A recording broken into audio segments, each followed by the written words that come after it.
बिस्मिल्लाहिर्रहमानिर्रहीम। अस्सलाम वालेकुम स्टूडेंट्स, उम्मीद करता हूँ आप लोग खैर आफियत के साथ होंगे। बच्चे, आज की इस पर्टिकुलर वीडियो के अंदर हम लोग स्टेट्स ऑफ मैटर वाले लेक्चर को ही जो है वो कंटिन्यू करेंगे। लास्ट लेक्चर के अंदर हमने सीखा था कि स्टेट्स ऑफ मैटर क्या होती हैं और कौन कौन सी हैं, जिसमें हम लोगों ने सॉलिड, लिक्विड, गैस और प्लाज्मा को डिस्कस किया था। अब उसके बाद मज़ीद आप लोगों के सिलेबस में ज़िक्र है चंद एक स्टेट्स ऑफ मैटर का, that is super critical fluid, उसके बाद लिक्विड क्रिस्टल्स, नेक्स्ट है ग्रेफीन एंड नेक्स्ट है एक्जॉटिक स्टेट्स ऑफ मैटर। तो ये चार टर्मिनोलॉजीज़ हैं जो कि हम लोग आज के इस लेक्चर के अंदर इंशाल्लाह डिस्कस करेंगे। बच्चे, क्या होती हैं ये सुपर क्रिटिकल फ्लूइड क्या है, लिक्विड क्रिस्टल क्या है, ग्रेफीन क्या है और एक्जॉटिक स्टेट्स ऑफ मैटर क्या है? इनको समझने से पहले लास्ट लेक्चर को अगर हम लोग रिकॉल करें तो हम लोगों ने कहा था कि हमारे पास जो स्टेट्स ऑफ मैटर हैं, या तो substance can exist in the form of gas, या फिर substance can exist in the form of liquid, और the substance will exist in the form of solid.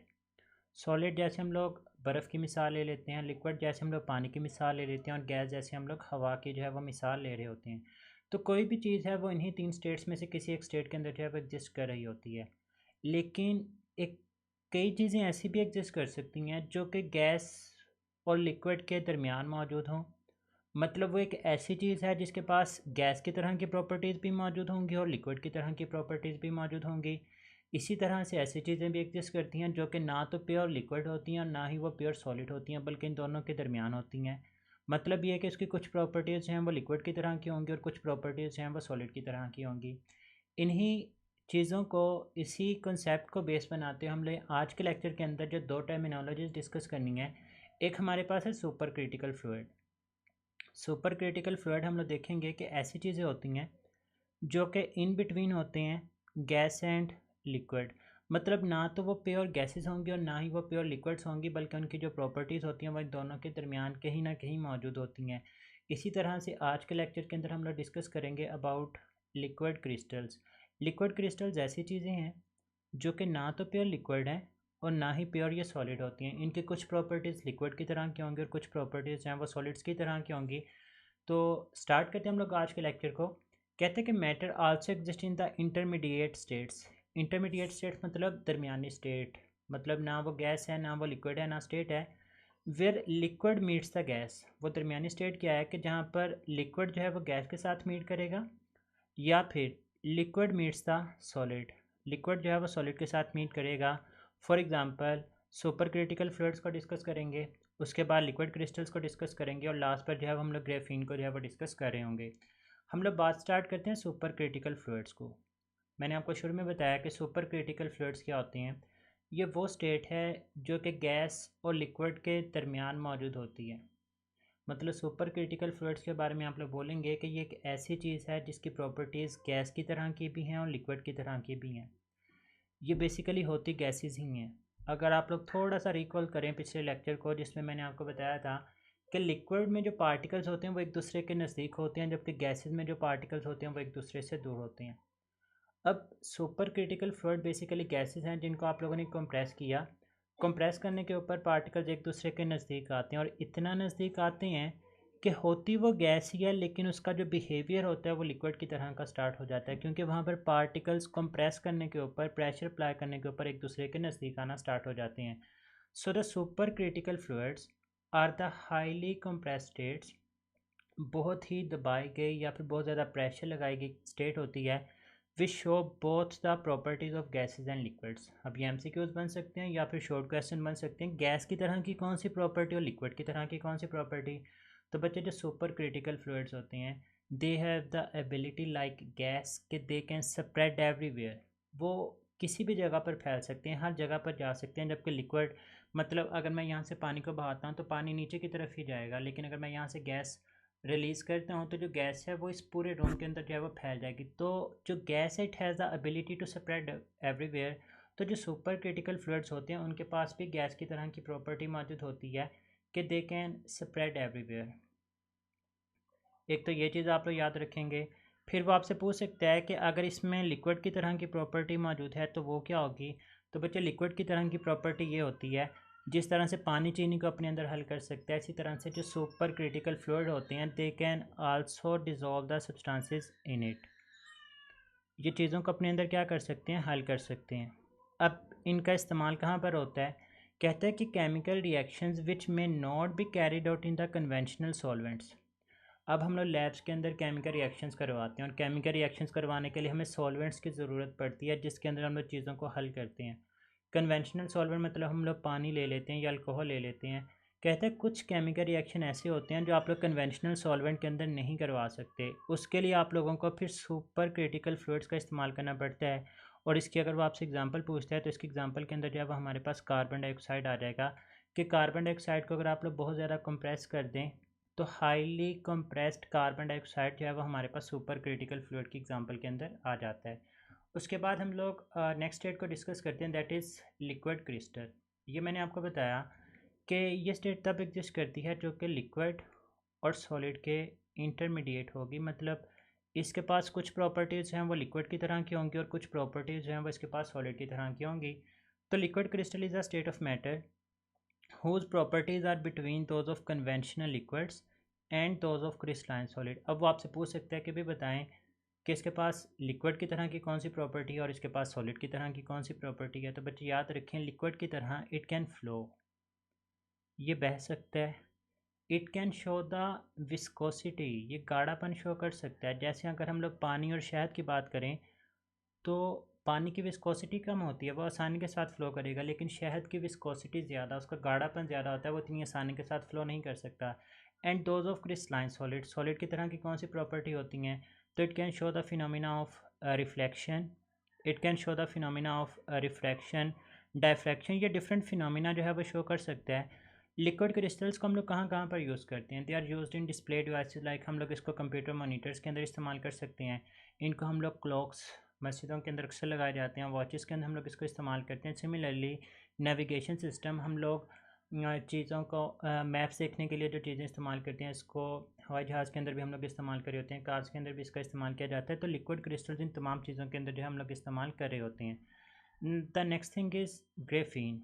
अब ग्रेफीन क्या है, कहते हैं graphene is an example of two dimensional crystal.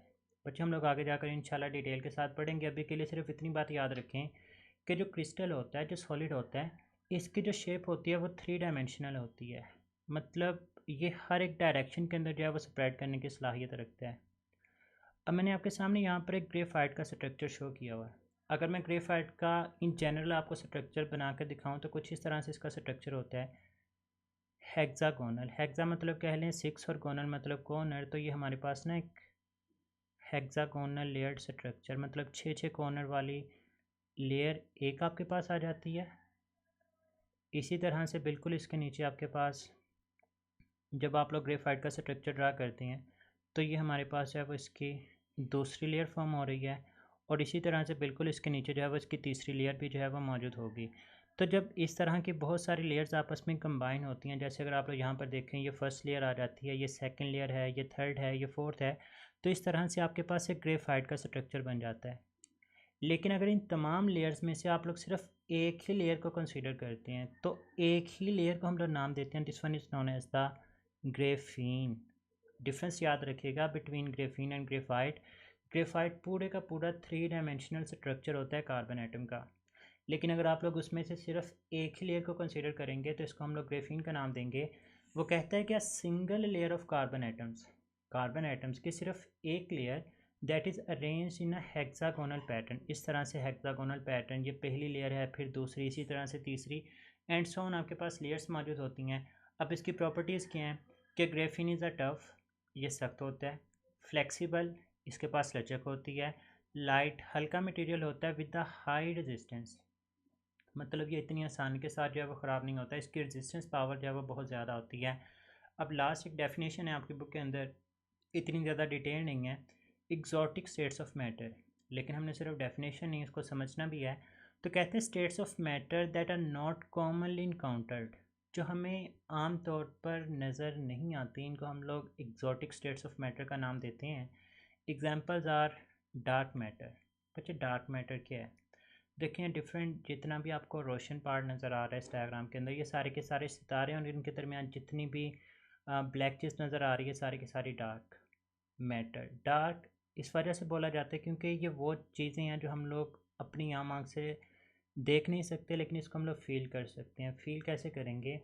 अब हमारी ज़मीन के पास एक ग्रेविटी वाली फ़ोर्स है। ग्रेविटी क्या करती है? चीज़ों को अपनी तरफ खींचती है। अब ग्रेविटी जो कि चीज़ों को अपनी तरफ खींचती है, उसका जो 85% पोर्शन है वो डार्क मैटर से ही मिलकर बना हुआ है। तो इस तरह से हम लोग फोर्स एक फ़ील करते हैं जिसकी वजह से हम लोग ज़मीन के ऊपर ही रहते हैं। ऐसा कभी नहीं होगा कि आप लोग छलांग लगाएं और आप लोग जो है वो हवा के अंदर चलना फिरना स्टार्ट कर दें, बल्कि हम लोग हर वक्त ज़मीन के ऊपर होते हैं क्योंकि हमारे पास एक फ़ोर्स हमारे ऊपर एक एक्ट करी है जिसको हम लोग ग्रेविटी बोलते हैं, और उसका 85% पोर्शन जो है वो डार्क मैटर के ऊपर मुश्तमिल होता है। Next thing is Bose Einstein condensate. बच्चे इसको समझने के लिए मैं आपको एक सिंपल सी एग्जांपल देता हूँ कि लेट्स सपोज आपके पास ये डिफरेंट बॉल्स हैं। ये हम लोग कहते हैं जी कि 20 मीटर पर सेकंड की स्पीड से मूव कर रही है। ये हमारे पास 30 मीटर पर सेकंड की स्पीड से मूव कर रही है। ये 40 मीटर पर सेकंड और ये 50 मीटर पर सेकंड की स्पीड से जो है वो मूव कर रही है। मैं क्या करता हूँ, मैं इन बॉल्स के लिए जो टेम्परेचर है वो कम करना स्टार्ट कर देता हूँ। एक वक्त ऐसा आएगा कि टेम्परेचर इतना कम हो जाएगा कि ये तमाम के तमाम बॉल्स जो कि पहले डिफरेंट वेलोसिटीज़ के साथ मूव कर रही थी, अब ये सारे की सारी आपस में कंबाइन होकर एक ही बॉल के तौर पर एक्ट करेंगी और एक ही वेलोसिटी के साथ मूव करेंगी। मतलब या अब ये 20 के साथ मूव करेंगी या 30, 40, 50, लेकिन सभी की स्पीड सेम होगी। इस स्टेट को जो है हम लोग बोस आइंस्टाइन कंडेंसेट का जो है वो नाम दे रहे होते हैं। अब अगेन ये हमारे लिए पॉसिबल नहीं है कि हम लोग इतना टेम्परेचर हर एक चीज़ के लिए कम कर दें कि तमाम चीज़ें एक ही तरह से एक्ट करना स्टार्ट कर दें। इसकी वजह से हम लोग बोलते हैं कि the states of matter are not commonly encountered. हम लोग इन्हें जनरली इनकाउंटर नहीं करते, देखते नहीं हैं, ऑब्जर्व नहीं करते। That is why it is known as the exotic states of matter. जैसे अगर आप लोग इस डायग्राम के अंदर भी देखें, वो आपको रुबीडियम के बारे में बता रहा है। ब्रेक रुबीडियम एक एलिमेंट है। इसमें देखें एक टेम्परेचर जिसके ऊपर ये डिफरेंट कलर्स वो शो कर रहे हैं। यहाँ पर तमाम की तमाम चीज़ें जो है वो डिफरेंटली बिहेव कर रही होती हैं, लेकिन जैसे जैसे आप लोग टेम्परेचर को कम करना स्टार्ट कर देते हैं तो चीज़ों का बिहेवियर एक जैसा होना स्टार्ट हो जाता है। देखिए अगर आप लोग तो यहाँ पर सबसे कम टेम्परेचर के ऊपर सिर्फ एक ही पीक बन जाती है, और इस एक पीक का बनना ये इस बात की इंडिकेशन होती है कि तमाम के तमाम पार्टिकल्स हैं वो एक ही तरह का बिहेवियर शो करना स्टार्ट कर देते हैं। तो इसको जो है हम लोग बोस आइंस्टाइन कंडेंसेट का नाम देते हैं। इसी तरह से न्यूक्लियर मैटर जब मैटर को बहुत ज़्यादा प्रेस किया जाता है तो फिर न्यूक्लियर मैटर बनता है। और बहुत सारी इसकी एग्जांपल्स हैं, लेकिन आपके सिलेबस के अंदर इसकी सिर्फ डेफिनेशन और मैंने आपको डार्क मैटर और बोस आइंस्टाइन कंडेंसेट का थोड़ा सा कंसेप्ट देने की कोशिश की। तो बच्चे हमारा आज का लेक्चर था। उम्मीद करता हूँ आप लोगों को ये सारी चीज़ें क्लियर हैं। स्टिल एनी कन्फ्यूजन तो आप लोग कमेंट सेक्शन में पूछ सकते हैं। अपना बहुत सारा ख्याल रखिएगा, दुआ में याद रखना है। फ़ी अमानिल्लाह, अल्लाह हाफ़िज़।